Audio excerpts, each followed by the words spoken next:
Right now, we proceed to our topic on the definite integral. But the procedure for calculating an integral is called integration, and that is what we have been doing in our previous discussions. Now, the definite integral, which is denoted by the following symbol, that is um, the definite integral of f of x evaluated from a to b, is a number, and it does not depend on x. Okay, so we also take note that the variable x here is a dummy variable, okay, wherein the variable of integration may change depending on what the function is. Okay, and then we evaluate it from A to B, and we will end up with a number. Now, the geometric interpretation involved in definite integral is, or well, basically the applications will be on finding the area, okay, and as net change of area. In our case, we will be focusing, for now, we will focus on the different techniques on finding the integral of a function, okay, evaluating it from A to B, right? Now here, if f is a positive function wherein we are viewing the definite integral as an area, we may be able to find the area under the curve. And if the function is positive or is a positive function, which is defined from the interval a to b, wherein x is greater than or equal to a, but less than or equal to b, then the definite integral that is indicated by f of x evaluated from A to B with respect to x would represent the area under the curve given by the following function, y is equal to f of x. So in this case here, this is our function f of x, and it is bounded by x is equal to a and x is equal to b, and also by the x-axis. So basically, what you are computing here is the area bounded by the following curve. Okay? And we use here the definite integral, right? Now, let us proceed to evaluating definite integrals. Okay, so we let f be a continuous function on a closed interval a to b, wherein f, or if f is the antiderivative of the function defined on the interval, then the definite integral of f from a to b is defined by the following. That is, we will perform the different techniques on integration, okay, on the integral of, or the antiderivative of f of x.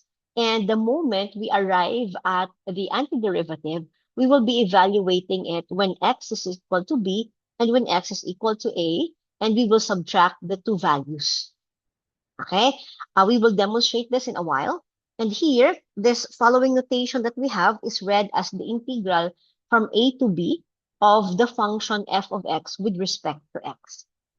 Right. Now, with this notation in here, with our notation, that is the integral of from a to b of the function f of x with respect to x. F of x here is our integrand. Okay.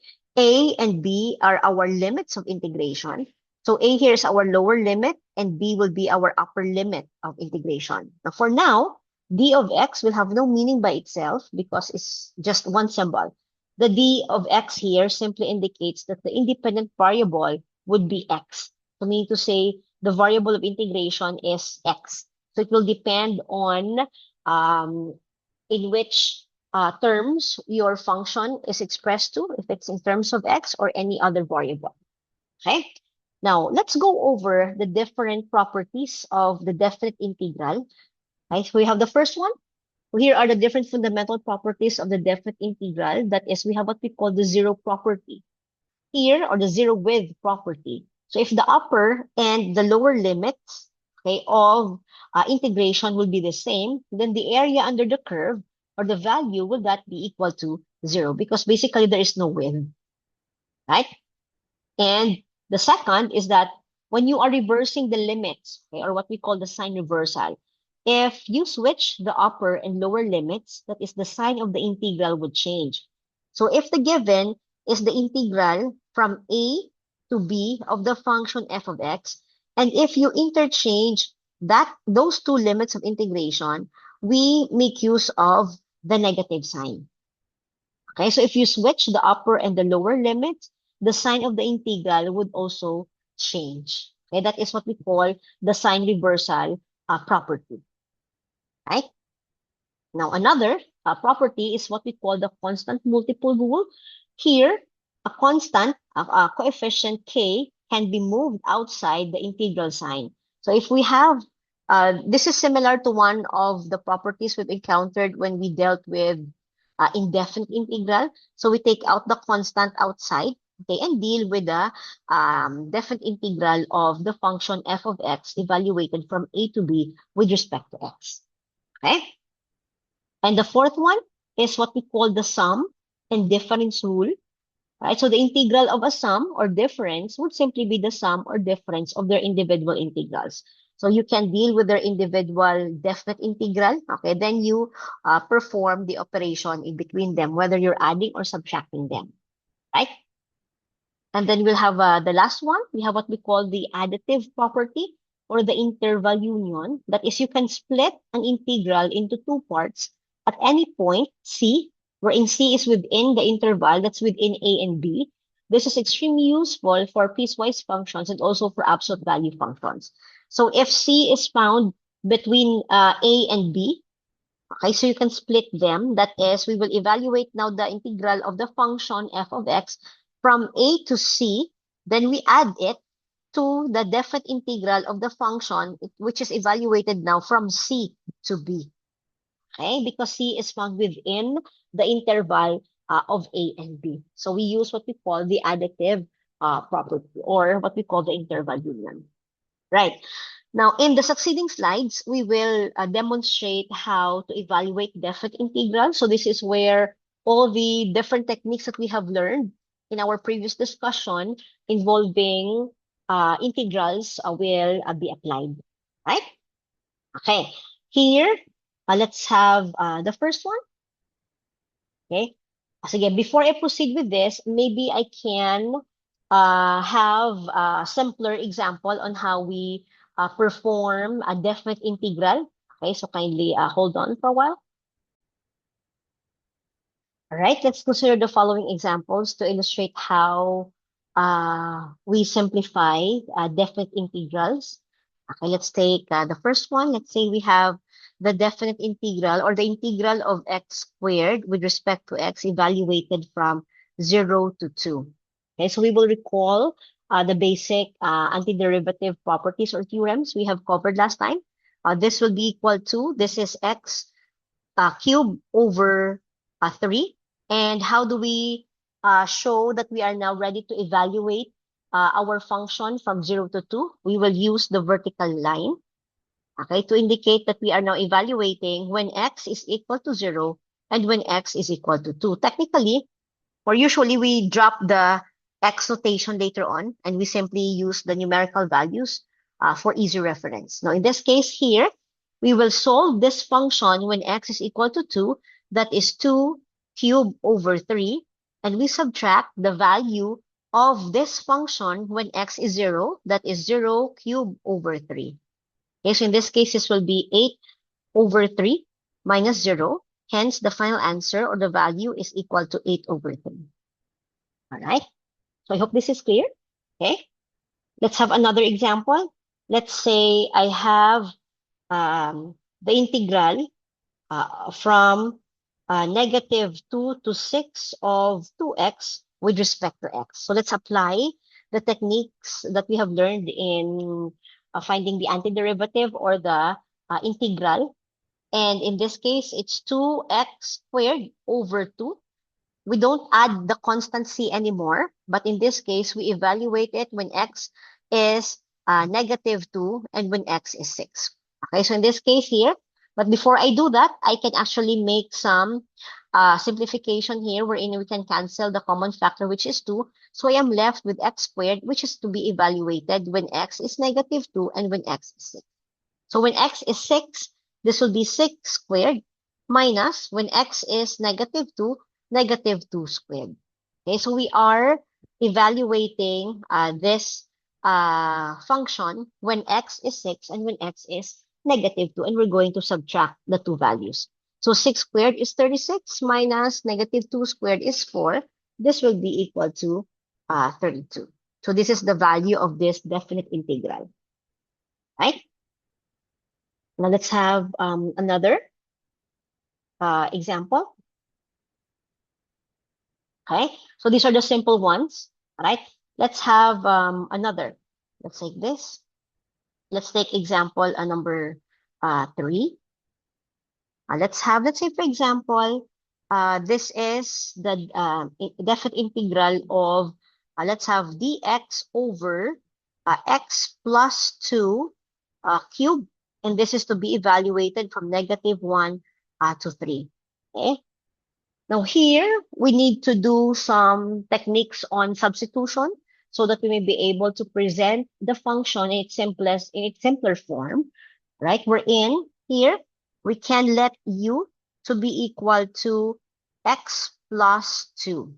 Okay, if we're going to get the derivative, du will be equal to dx, or s1 dx, right?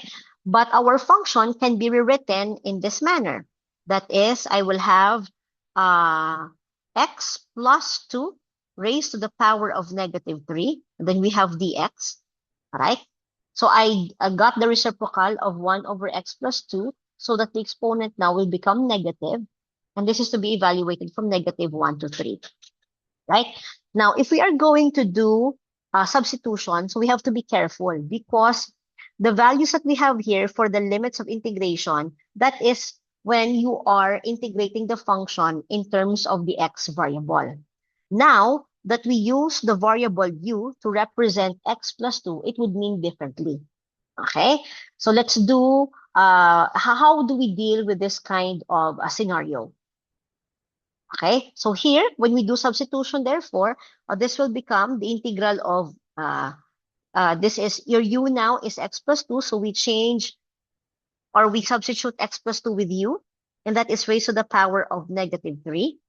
Okay, then your dx would simply be equivalent to your du. All right.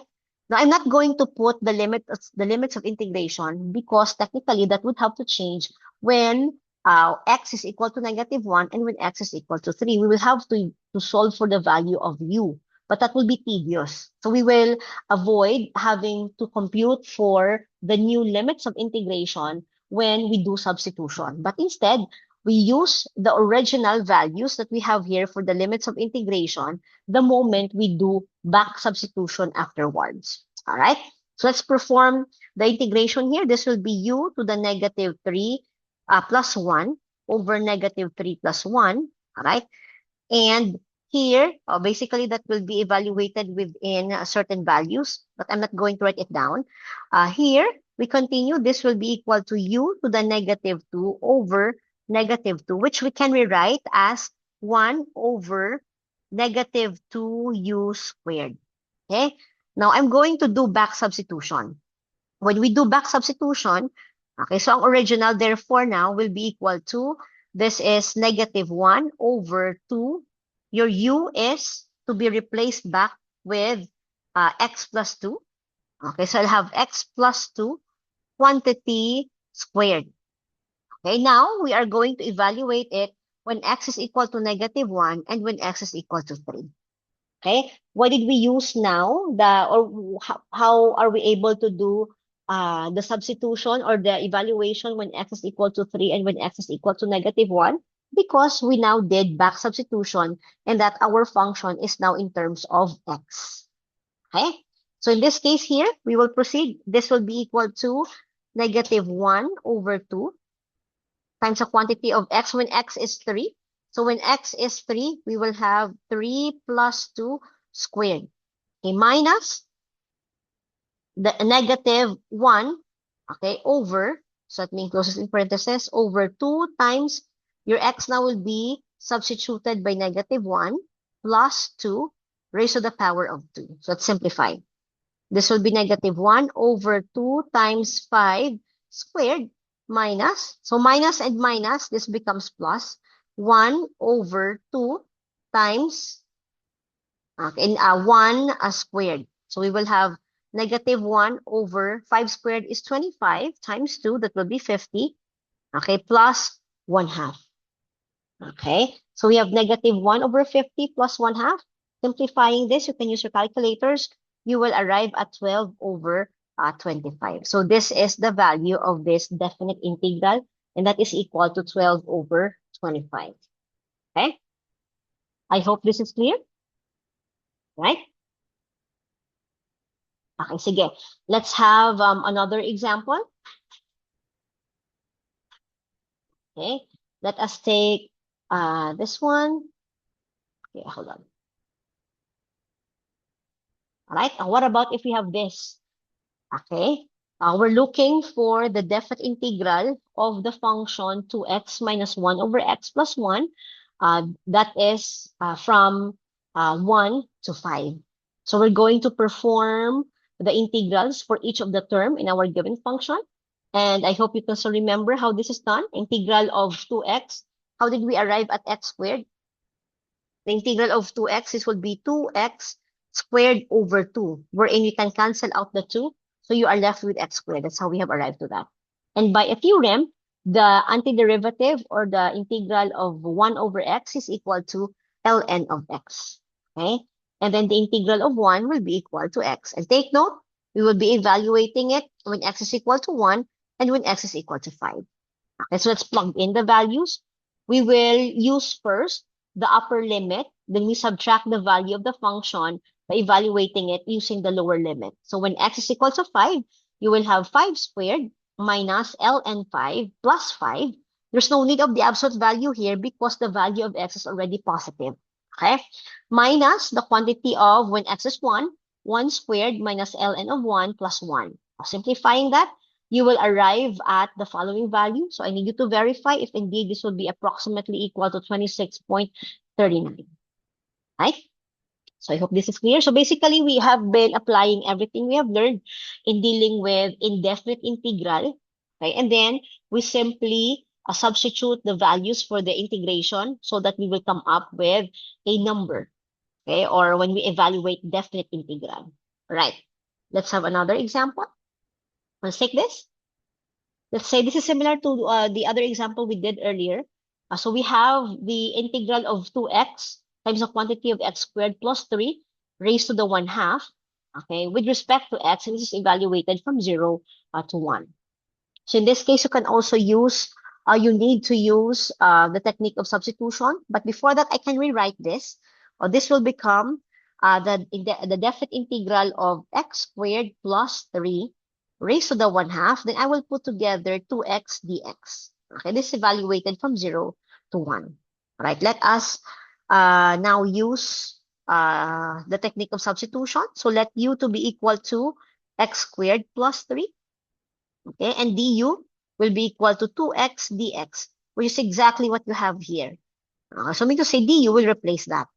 Okay, so therefore, in this case, this will become the integral of your u, which is x squared plus 3, which is raised to the 1/2. And your 2x dx would simply be equal to du. So simplifying this will be u to the 1/2 plus 1 is 3/2 over 3/2. Okay, technically, this will be equal to 2/3 u raised to the 3/2. Okay, but we will do back substitution. Okay, going back to our original function, that is in terms of x, the u here will be replaced by our expression x squared plus 3. So therefore, we will have 2/3 of x squared plus 3 raised to the power of 3/2, and that is to be evaluated from our limits of integration from 0 to 1. Okay, so therefore, this will become, when x is 1, 2/3 of 1 squared plus 3 raised to the 3/2, okay, minus when x is 0. 2/3 times 0 squared plus 3 raised to the 3/2. Okay, simplifying this will be 2/3 plus 4 raised to the 3/2 minus 2/3, okay, times, I simply have 3 raised to the 3/2. Okay, so if you're going to simplify this will become, I have 2/3 times square root of 4 is 2 cubed. That will give me 8. Okay, minus 2/3. Then I will have square root of 3 cubed. Okay, that's 3 times 3, 9 times 3, 27. So simplifying this, I believe you will end up with, you can double check what will be the corresponding value for this. Sorry, I don't have a calculator with me now. So this will be 16 over 3, minus the square root of 3 cubed. This will be 3 square root of 3. So this is 2 square root, sorry, this will be, okay, let's double check. This will become a square root of 3 squared times 3. So this will be 3 square root of 3. All right. So we will have 6 square root of 3 over 3. Okay, so you can simplify this in a single value, but you will have your answer as this. Right? So I hope this is clear. Okay. Now, what about if your definite integral will involve a trigonometric function? Okay, let's have that. Right? So let's take the following. Let me just omit. Okay, so here, what about if we have the following? Let's take this example. Let's take this example number 4. That is, we need to find the definite integral of sine square root of x, okay, over square root of x with respect to x. And this is evaluated from pi squared over 4 to pi squared. Okay, so we will use the radian mode of your calculators in this case. Now, we can let u, okay, to be equal to square root of x. Or basically, that is equal to x to the 1/2. So that when you get the derivative, this will be equal to 1 over 2 square root of x. You can double check that, okay, with respect to x. If this is the case here, I can rewrite the given function as, or in this case, this can be rewritten as sine of square root of x, okay, times 1 over square root of x dx. Okay, evaluated from pi squared over 4 to pi squared. Okay, so that there would be a similarity. So if there is a similarity, you take notice of the following. You have 1 over square root of x dx, and you also have it here, 1 over square root of x dx. So you have to do something about the 2 here, of which you will need to transpose that to the other side. This will become 2 du will be equal to 1 over square root of x dx. Okay? How did we transpose? You simply cross multiply that, or you multiply 2 with your du. All right? Now, so in this case, therefore, in here, this will become what we now have. In here, this will now become the integral of sine of your square root of x is your u variable, u. And then, in this case, okay, or let me rewrite it here so that you can see the connection. So in here, therefore, this will become, this is sine of u, okay? And then you have 1 over square root of x dx, which is this, which will be equivalent to 2 du. So I'll close that in parentheses. This is evaluated, when we evaluate this, we'll have to take out the constant, na 2, and we are left with the sine of u du. So what is the integral of sine function? That it will simply be 2 times the negative cosine of u. Okay, or you can rewrite this as negative 2 cosine of u. Okay? Sige, now, we will do back substitution before we substitute our limits of integration. In this case, therefore, this will be equal to negative 2 cosine of the square root of x, evaluated from pi squared over 4 and pi squared. Okay? So when x is equal to pi squared, we will have negative 2 cosine of this, you have the square root of pi squared, okay? And then you will have minus, or in this case, minus negative 2 cosine of the square root of pi squared over 4. Okay, let's simplify. What will this be equal to? In here, Okay, you will now have -2 cosine of pi plus 2 cosine of pi over 2. We're going to apply the square root. And what is the cosine of pi? The cosine of pi is, what's the cosine of, the cosine of pi? Pi is equal to 180 degrees. The cosine of pi is -1. So that means to say here, you will have -2 times -1 of, plus 2 cosine of pi over 2 is equal to 0. Okay, so therefore this one will be equal to 0. Therefore, you will have a value which is now equal to 2. All right. So the integral of sine squared of x over square root of x evaluated from pi squared over 4 to pi squared with respect to x will be equal to 2. So this is your final answer. Okay, so I hope everything is clear, right? So basically, when we deal with definite integrals, you perform first the different techniques that we have learned in indefinite integral, and then we evaluate what we have arrived at the values or the limits of integration, okay? And we come up with a numerical value. Right, so I hope everything is clear. Okay, so we end our discussion on definite integral. I'm here. Okay, all right.